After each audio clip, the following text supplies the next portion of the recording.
Hello, this is Ron Paul with your weekly update for October 24th.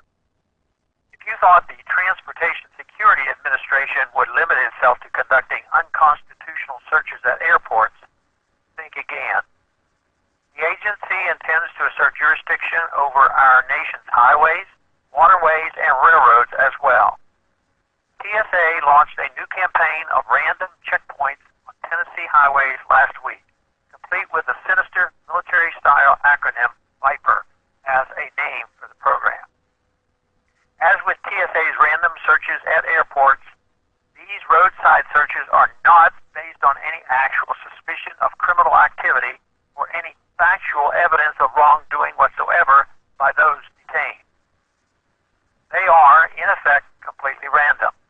First, we are told by the U.S. Supreme Court that American citizens have no Fourth Amendment protections at border crossings, even when standing on U.S. soil.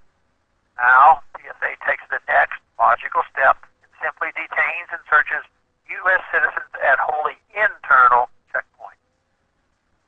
The slippery slope is here. When does it end? How many more infringements on our liberties, our property, and our basic human rights travel freely will it take before people become fed up enough to demand respect from their government? When will we demand that the government heed obvious constitutional limitations and stop treating ordinary Americans as criminal suspects in the absence of probable cause? The real tragedy occurs when Americans incrementally become accustomed to this treatment on the roads, just as they have become accustomed to it in the airports. We already accept arriving at the airport 2 or more hours before a flight to get through security. Will we soon have to build an extra 2 or 3 hours into our road trips to allow for checkpoint traffic? Worse, some people are lulled into a false sense of security and are actually grateful for this added police presence. Should we really hail the expansion of the police state as an enhancement to safety? I submit that an attitude of acquiescence to TSA authority is thoroughly dangerous, un-American, and insulting to earlier freedom-loving generations who built this country.